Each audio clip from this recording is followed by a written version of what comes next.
ਇੱਕ ਓੰਕਾਰ ਸਤਿਨਾਮ ਕਰਤਾ ਪੁਰਖ ਨਿਰਭਉ ਨਿਰਵੈਰ ਅਕਾਲ ਮੂਰਤ ਆਜੂਨੀ ਸੈਭੰ ਗੁਰ ਪ੍ਰਸਾਦ। ਮਨੁੱਖ ਦੀ ਸਿਰਜਣਾ ਵਿੱਚ ਪਰਿਪੂਰਨ ਪ੍ਰਮਾਤਮਾ ਨੇ ਆਪਣੀ ਪੂਰੀ ਸਿਆਣਪ ਪੂਰੀ ਬਖਸ਼ਿਸ਼ ਤੋਂ ਕੰਮ ਲਿਆ। ਮਨੁੱਖ ਦਾ ਇੱਕ ਇੱਕ ਅੰਗ ਬੜਾ ਕੀਮਤੀ ਹੈ। ਇੱਕ ਇੱਕ ਨਸ, ਇੱਕ ਇੱਕ ਰੋਮ ਔਰ ਇੱਕ ਇੱਕ ਇੰਦਰੀ ਦੀ ਆਪਣੀ ਖਾਸ ਮਹਾਨਤਾ। ਲੇਕਿਨ ਇਹਦੇ ਚੋਂ ਸਰੀਰ ਦੀ ਇਸ ਬਣਤਰ ਦੇ ਚੋਂ ਚਾਰ ਹਿੱਸੇ ਐਸੇ ਨੇ ਜਿਨ੍ਹਾਂ ਦੀ ਵਾਖਿਆ ਭਾਰਤ ਦੇ ਰਿਸ਼ੀ ਮੁਨੀਆਂ ਨੇ ਬੜੇ ਸੋਹਣੇ ਢੰਗ ਨਾਲ ਕੀਤੀ ਹੈ।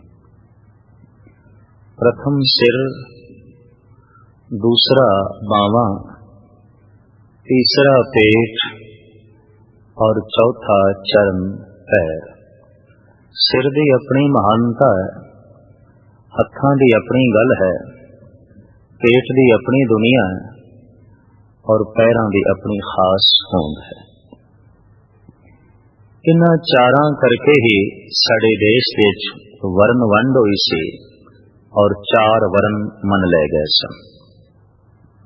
चार वर्ण ब्राह्मण, खत्री, वैश्य और शूद्र। व्याख्या इंज की गई कि जो ब्राह्मण है वो सिर है, जो वैश्य है वो पेट है, जो खत्री है वो बावां है और जो शूद्र है वो चरण है। ये वंड किस आधार पर की गई? जात पात नूं कुल नूं मुख रख के इस तरह की वंड नहीं हुई सी। ये वंड हुई सी रुचियां करके। जिहड़ा मनुख जहनी तौर पर दिमागी तौर पर ज्यादा सोचदा सी, अपने सिर का ज्यादा इस्तेमाल करदा सी, हर वक्त सोचां विच गलतान रहिंदा सी, हर वक्त सोच दी दुनिया विच रहिंदा सी। सोचना जीवन बारे, सोचना जन्म बारे, सोचना मरण बारे, सोचना संसार बारे और संसार दे करते बारे। अठे पैर जो सोचां विच लीन रहा, ऐसे पुरुष नूं साडे देश दे सियाणे मनुखा ने कह दिता है ब्राह्मण है। ये ब्रह्म दा चिंतन करदा है, ये करतार ते संसार दा चिंतन करदा है, ये हर वक्त बहुत गहरे चिंतन विच डुबिया रहिंदा है। तो जिसदी दुनिया चिंतन से, जिसदा संसार चिंतन पे खड़ा से, जो अपने सिर का बहुता इस्तेमाल करता से, आखिर बाद विच फैसला यह किया गया है संसार का सिर है, ये मनुखी दुनिया का सिर है। और इतनी गल ते स्पष्ट है कि शरीर विच सिर की अपनी खास अहमियत है। सिर अलग हो जाए तो बाकी दे सारे अंग नाकारा ने। सिर बहुत कीमती है, बहुत कीमती है। और जो इस सिर का बहुता ही इस्तेमाल करे, बहुती इसकी वरतों करे, ऐसे पुरुष नूं आख्या गया ये ब्राह्मण है। ऐसे पुरुषों तो ज्ञान का जन्म होया, कला का जन्म होया, विज्ञान का जन्म होया। जीवन की बहुत सारी सुंदरता ते हलचल का कारण वो मनुख बने जिन्हां ने अपने सिर का बहुते इस्तेमाल किया। दूसरी श्रेणी च आ जांदे ने वो पुरुष जिन्हां दा रस अपनी बावां विच सी, सिर विच नहीं सी। वो अपने हथ मजबूत करना चाहते सन। उन्हां दे हत्थां विच बहुत वड्डी सता इकट्ठी हो गई। ऐसे पुरुष राजनीतिक कहलाए, राजा महाराजा कहलाए, जिन्हां दा जोर बावां ते सी। हत्थां नूं मजबूत करना है, हत्थां नूं ताकतवर करना है। दो हत्थां विच हजारां हत्थां वर्गी ताकत पैदा करनी है। साडे देश च ऐसे सूरबीर होए जिन्हां नूं कहा गया सहनसर बाहु, हजारां बावां रखण वाला। दरअसल हजारां बावां मनुख दियां होंदियां नहीं। गल इतनी है कि जिहदियां दो बावां विच हजारां बावां वर्गा बल है, उसनूं आख्या गया सहनसर बाहु।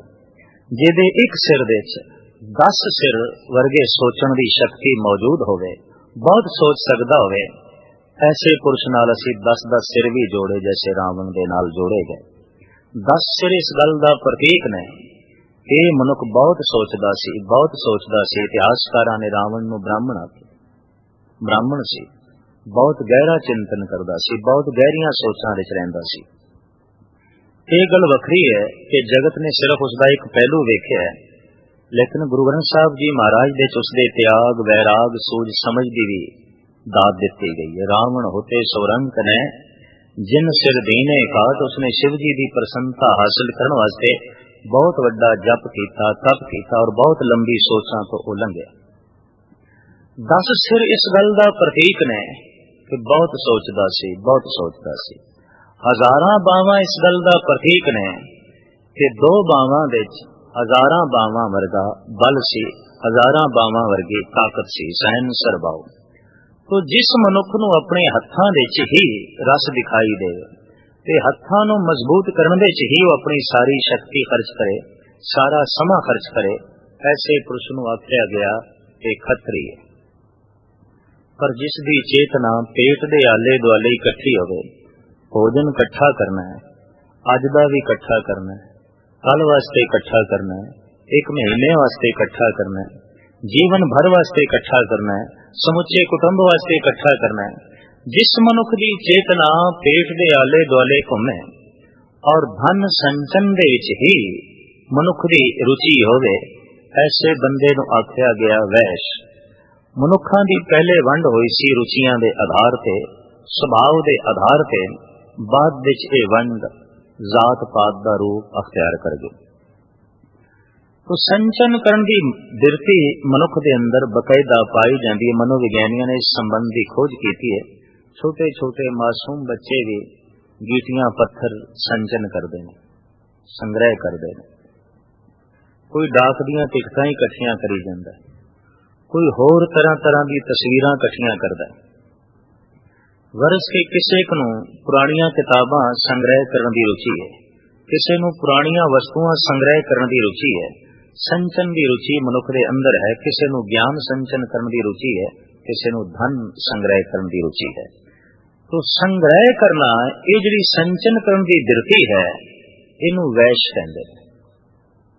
जब संग्रह ही करी जाना है और सारी शक्ति, सारा समा इसे ते खर्च करना है कि संग्रह हो जाए, बहुता धन, बहुता भोजन, बहुती वस्तु, बहुता पदार्थ, इस बिरती नू वैश आख्या गया।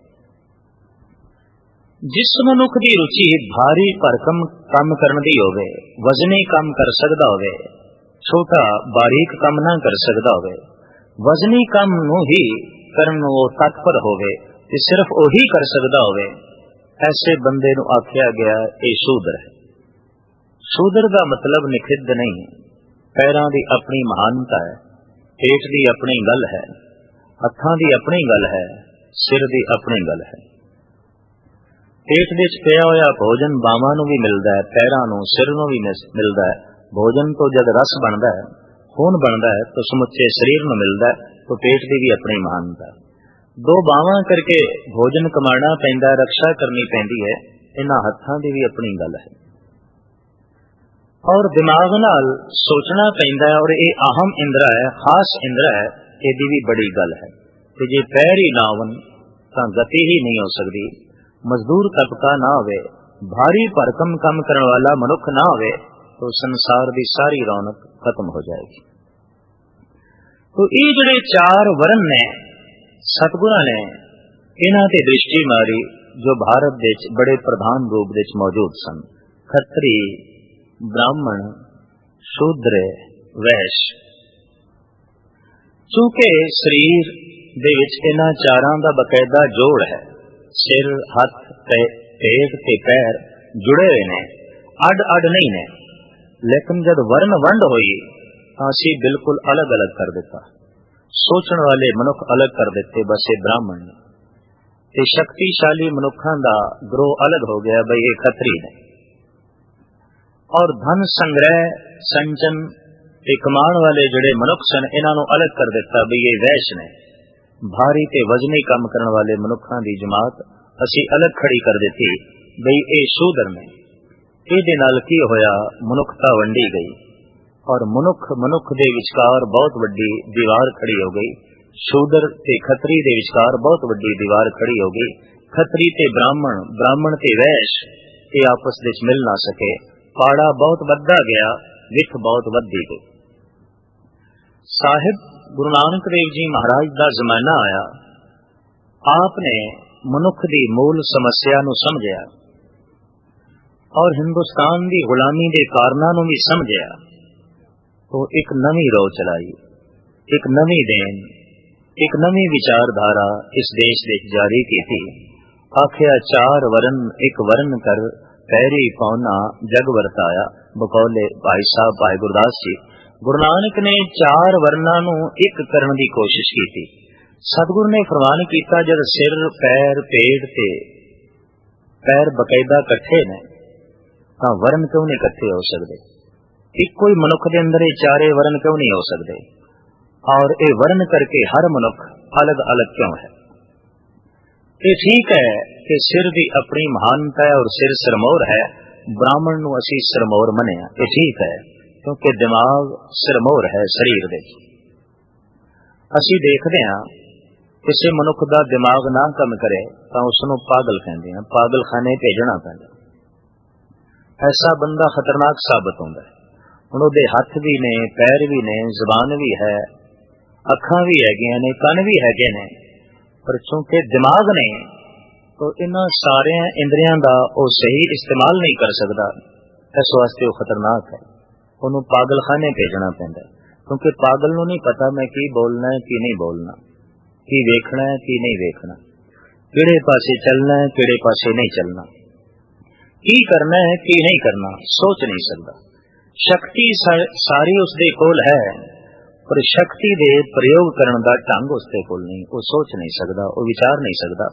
तो विचार शक्ति एक बहुत वड्डी शक्ति है, महान शक्ति है। जो विचारदा रहा, सोचदा रहा, ज़हन तो बहुत कम लिया, ठीक है, उसका सम्मान ते चाहिदा सी, लेकिन अलग धड़ा बन जाना, अलग वर्ण दा बन जाना, अलग ग्रोह दा बन जाना, ये मनुखता वास्ते घातक साबित होया। इस वास्ते गुरु नानक ने चार वर्णा नूं एक करने की कोशिश की थी। साहिबा ने यह फरमान किया, पूर्ण मनुख ही होई है जिस दे अंदर चारे ही वर्ण होवन, एक एक वर्ण नहीं। क्योंकि एक एक वर्ण करके जिंदगी अधूरी होगी, जिंदगी लंगड़ी होगी। जिस दे अंदर शूद्रपना नहीं, उहदे पैर ही कोई नहीं। जिस दे अंदर खत्रीपना नहीं, उहदे ते हाथ ही नहीं है। ते जिस दे अंदर ब्राह्मण की बिरती नहीं, उहदा ते सिर ही नहीं है। ते सिर तो बिना धड़ दी की अहमियत है? सिर तो बिना समुचा शरीर की मैंने रखना। तो कुछ मनुख ऐसे ने जिन्हां दी सोचण दे विच, विचारां दे विच ही रुचि है, इसे दे विच ही रस है, ये बंदे ब्राह्मण ने। ते कुछ ओ जो शक्ति दे विच रस रखते ने, ये खत्री ने। कुछ ओ जो सिर्फ धन दे आले दुआले, भोजन दे आले दुआले ही परिक्रमा करते हैं, ते धन संचन करना ही जीवन मनोरथ है, ऐसे पुरुष वैश्य ने। ते कुछ ओ जो वजनी कम तो बिना और कुछ नहीं कर सकते। प्राचीन एक कथा है कि लाहौर विच एक छज्जू नाम दे भगत सन। उन्हां नूं चंद मजदूरां दे उत्ते बड़ा तरस आया जो धुप दे विच इट्टां ढो रहे सन, मिट्टी ढो रहे सन, किसी महल की तामीर दे विच लगे हुए सन, पर धुप दे विच काम कर रहे सन। बड़ा तरस आया। चार मजदूरां नूं छज्जू ने बुला लिया और आख्या, ये दिन भर जो तुसी काम करदे हो थानू की मिलदा है? प्राचीन समा सी, आख्या सानू 8 आने रोज मिलदे। भगत छज्जू कहन लगे, मेरे घर आओ, उत्थे काम करो, मैं दुगनी मजदूरी देंगा, 1 रुपया रोज देंगा। ये चारे मजदूर भगत जी दे घर सवेरे पहुंचे। कहन लगे, भगत जी की काम है, काम की करना होवेगा सानू। चारां दे हत्थां विच माला पकड़ा दिती, बिठा दिता और आख्या, राम राम दा बस रटन करो, एक दूजे दी तरफ वेखना नहीं, माला फेरी जाओ, राम राम दा रटन करी जाओ और उसे विच ध्यान जोड़ो। मैं थानू दुगनी मजदूरी देंगा और एक कम अद्धा दिन करो। उत्थे पूरा दिन तुसी काम करदे सी, मजदूरी 8 आने मिलदी सी। इत्थे अद्धा दिन एक काम करो, मजदूरी मैं दुगनी देंगा। 1-2 मिनट ते विचारे राम राम करदे रहे और एक दूजे दी तरफ वेखन तां छज्जू रोके, लेकिन एक दूजे दी तरफ देखे बिना उन्होंने चैन भी ना आवे। फिर छज्जू ने यह कहा कि धुन विच ध्यान जोड़नी, जो राम दी धुन अलापो उसे विच सुरत जोड़नी, उसे विच ध्यान जोड़ना बड़ा औखा हो गया उन्होंने। कुछ देर ते करदे रहे, फिर एक दूजे दी तरफ देखन, फिर गल्लां बातां करन दी रुचि होवे। आखिर छज्जू रोके तां खिज के चारां ने माला सुट दिती। आख्या सीटां ही ढोणियां ने, यह कम साथों नहीं होना। ये बारीक कम है, ये दिमागी साधना ते खड़ा है, ये जहनी साधना ते खड़ा है। हर मनुख जहनी ने काम नहीं कर सकता ते हर बंदा शरीरक काम भी नहीं कर सकता। मनुख की अपनी अपनी रुचि होती है कि रुचियां के मुताबिक ही उसकी किरत चलती। इसे करके साडे देश के ऋषि मुनिया ने वंड कर दी है। ब्राह्मण है, ये खत्री है, ये शूद्र है, ये वैश्य है। हजारां साल तो ये वंड चली आ रही सी। गुरु नानक दा जमाना आया, आपने इस वंड दे सुधार किया और आपने कोशिश की थी कि इत्ते ही मनुख दे अंदर चारे वरन चाहिए, तां ही मनुख संपूर्ण होवेगा, वरना मनुख अधूरा है। मनुख टुकड़े टुकड़ियां दे जिंदगी व्यतीत कर रहा है और एक एक फेरू फेरू होया टुकड़ा कोई खास कारामद सिद्ध नहीं होता। तो 4 वरन एक वरन कर। गुरु नानक ने जिस मनुख दा नाम सिख रखिया उसनों हिदायत भी की थी कि तू अपने सिर दा इस्तेमाल भी करना है। अकली साहिब सेविए अकली पाइए मान। हर कदम देते तू अपनी अकल की वरतों करें। तू सोचें, सोच के बोलें, सोच के ही वेखें, सोच के ही हर काम करें। जिंदगी दा कोई कर्म ऐसा ना होवे जिहदे ते सोच दी मोहर ना लगी होवे, विचार दी मोहर ना लगी होवे। तू ब्राह्मण बन। ब्रह्म विचार विचारे सोए, नानक ताकि परमगत होए। साहिबां दा फरमान सी, ब्रह्म दी तू विचार कर, ब्रह्म दा तू चिंतन कर। पर निरा ब्रह्म दे चिंतन दे निरा ही सोच विचारां दे तू लीन ना होवी। क्यों जिंदगी दियां कुछ मूल समस्यावां होर भी हैं। तो तू अपनी बावां तो भी कम लवे, तू खतरी भी बने। अगर तू प्रभु चिंतन ही करदा रहा, तू सोचदा रहा, तू दार्शनिक बन जाएगा, ज्ञानी बन जाएगा, भगत बन जाएगा। लेकिन तेरी बावां दी ताकत ना हुई तो हो सकता है तेरी संस्कृति, तेरा देश, तेरी तहजीब, तेरा धर्म खतरे च हो जाए।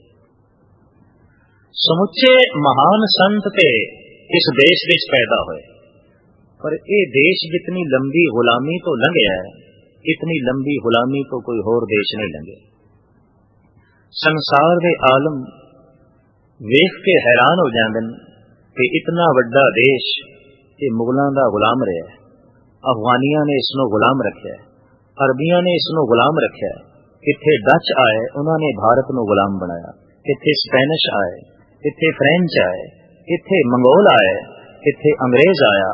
जिहड़ी कौम भी आई वो बादशाह बने ते देश नूं गुलाम करन दे विच वो कामयाब हो गए। चिंतक लोग, दूरदृष्ट मनुख हैरान होंदे ने। छोटियां छोटियां कौमां आईयां, थोड़े थोड़े साथी नाल लैके आए ते इतने वड्डे मुल्क नूं गुलाम बना दिता। थोड़ी जिहां सेना लैके बाबर आया, गुलाम कर गया इस देश नूं। अरबी आए, स्पेनिश आए, डच आए, पुर्तगेज आए, अंग्रेज आए। वरस के एक कौम दा ये देश गुलाम नहीं होया, कई कौमां दा ये गुलाम रहा और बहुत लंबी चौड़ी गुलामी चो रहा। 1000 साल तक ये देश गुलाम रहा। और कमाल की गल यह है कि इस देश विच जितने संत, जितने गुरु, जितने अवतार, जितने भगत, जितने ब्रह्म ज्ञानी पैदा हुए ने, दुनिया विच होर किसी मुल्क विच इतने नहीं पैदा। पर जितनी लंबी गुलामी विच ये देश रहा है, इतनी लंबी गुलामी होर किसी देश विच नहीं रही। इसका कारण गुरु नानक देव जी महाराज ने दसिया, सिर ते बहुत जोर दिता गया, प्रभु चिंतन ते बहुत जोर दिता गया, पर जिंदगी दियां कुछ होर समस्यावां भी ने, उन्हां दी तरफ ध्यान ना दिता गया। होया कि हत्थां करके ये देश बड़ा कमजोर हो गया, खतरीपना खत्म हो गया, अहिंसा परमो धर्म दिया नारा इस देश दे इस ढंग नाल लगया, हर बंदा ब्राह्मण बन गया। ते जब हर बंदा ब्राह्मण बन गया, हर मनुख ब्रह्म दे चिंतन विच रह गया, तो ब्रह्म दे चिंतन तो इलावा भी कुछ मनुख दीयां समस्यावां ने, कुछ लोड़ां ने, उन्हां दी तरफों मनुख दी गफलत नूं देख के बाहरलियां कौमां ने इस देश नूं गुलाम बनाया। तो गुरु नानक ने कहा, नहीं, तू सिर तो भी कम लेना है और तू हत्थां तो भी कम लेना है, तू खतरी भी बन, तू शक्तिशाली भी बन, पर ऐसा ना होवे कि धन दी दुनिया विच और पदार्थ दी दुनिया विच तू पछड़ जावे, तो तू वैश्य भी बन। गुरु नानक ने स्वयं भी खेती बाड़ी का काम किया, तू कुछ उपज भी कर, दुकान भी चलाई गुरु नानक ने, तू कार विहार भी कर, तू खेती बाड़ी का काम भी कर, तू संसार विच भी गति कर, तू पदार्थ की दुनिया विच भी गति कर, ताकि तेनू मन ते ना खाना पै, तेनू दर दर दा मुथाज ना होना पै, इस वास्ते तू किरत भी कर। गुरु नानक दा यह नारा सी कि जिस बंदे नू किरत करन दी जाच नहीं आई, वो कीर्ति भी नहीं कर सकेगा। किरत ते कीर्ति दोवें इकट्ठियां जुड़ी होंदियां। किरत करके तन दी पालना करनी है, वो कीर्ति करके आत्मक रस नू जन्म देना। तो साहिबा ने कहा तू किरत भी करनी, और सतगुरु ने आप किरत की, आप दुकान चलाई, आप खेती बाड़ी का काम किया, प्रेरणा दी तू वैश्य भी बनना। और सतगुरु ने कह दिता पैरां दी भी अपनी गल है, तू शूद्र भी बनना। लंगर दे झूठे बांदे मांजने, थप्पड़ झाड़ने, झाड़ू देना, रोगियां दी सेवा करना, मजलूमां दी सेवा करना, प्राचीन समय ये शूद्रां दा काम सी। गुरु नानक ने कहा नहीं, ये सिख करेगा। ओनू ही झूठे बांदे मांजने ने, कोई झाड़ू देवे, कोई थप्पड़ झाड़े, कोई मरीजां दी सेवा करे। और इस तरीके दे नाल चार वर्ण दी जिहड़ी स्पिरिट है, चार वर्ण दी जो चेतना है, चार वर्ण दी जिहड़ी विचारधारा है, वो एक मनुख दे अंदर उंडेल के गुरु नानक ने रख दिती। भाई साहब भाई गुरदास जी कहंदे ने चार वर्ण एक वर्ण कर पैरी पौना जग वरताया। मुख्तसर अर्ज है कि सिख वो है जो अपने दिमाग की भी वरतों करे, हत्थां दे विच भी उसदे ताकत होवे, वो किरत विरत भी करदा होवे, पर उस दे अंदर सेवा भाव भी होवे। और इस तरीके नाल मनुख संपूर्ण होंदा है। देश गुलाम होया क्योंकि देश विच खतरीपना खत्म हो गया सी। देश सदियां तक गरीब होया क्योंकि वैश बिरती नूं भी बड़ी चोट लग गई। हर मनुख नूं ब्राह्मण बनण दी सूझी। इत्थे राजे महाराजे भी घर घाट त्याग के पहाड़ां दी कंदरां विच बैठण लग पए। इत्थे चंगे चंगे दार्शनिक फिलासफर भी संसार नूं छड़ के तीर्थां ते जा बैठे। भाई गुरदास जी नूं कहना पिया, सिद्ध छब बैठे पर्वती, कौन जगत को पार उतारा, सियाणे मनुख आलम बंदे, दूर दृष्ट मनुख संसार तो एक पासे हो गए, प्रभु चिंतन विच ऐसे लीन रहे कि शरीर दियां और संसार दियां होर मूल समस्यावां नालों उन्हां दा संबंध ही टुट गया। होया कि सदियां तक ये भारत गरीब रहा और गुलाम रहा। गुरु नानक देव जी महाराज ने भ्रमण करके इस देश विच नवी जागृति पैदा की और कह दिता जिंदगी दी लोड़ सिर्फ एक नहीं, अनेका लोड़ां दा ये मुजस्मा है। और अनेका लोड़ां दी पूर्ति करन वास्ते उस परिपूर्ण परमात्मा ने सानू वख-वख शक्तियां दित्तियां ने।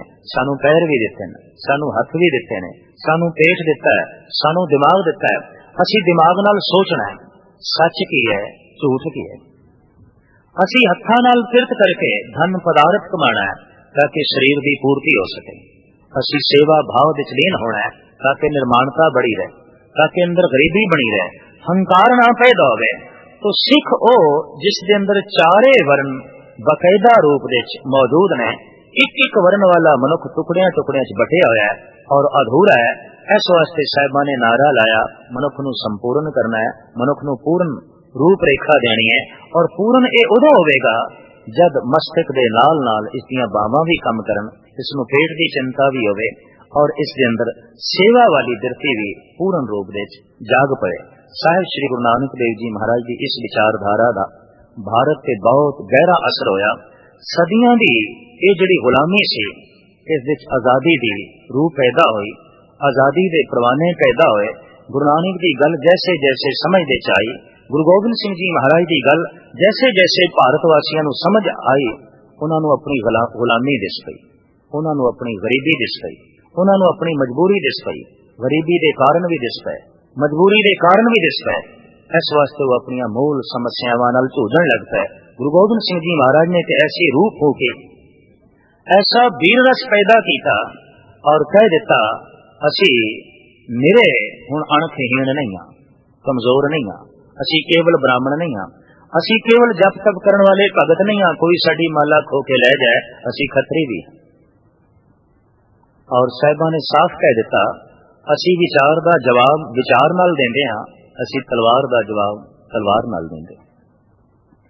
और उन्हां दा परम एक वाक है चुंकारज हमा हीलते दरगुजस अलालस बुरदम्बा शमशीर दस्त।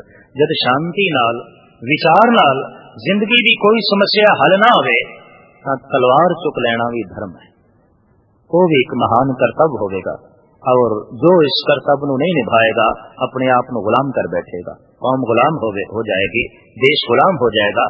भ्रमण करके समुचे देश विच इन्हां सुखियां होईयां बिरतियां नूं गुरु नानक देव जी महाराज ने जगाया, जो एक एक बिरती विच जी रहे सन। चार वर्णा की वंड इसे आधार देते हुई सी। सिर की वरतों करने वाला ब्राह्मण, हत्थां की वरतों करने वाला खत्री, तेज की चिंता करने वाला वैश्य और भारी भरकम करने वाला शूद्र। पर जिहड़ा ये चारे ही काम करे, ये चारे ही कामां विच जिसकी रुचि होवे, उसनूं गुरु नानक ने सिख आख्या। भी ये सिख है, इहदे अंदर चारे ही वर्ण मौजूद ने।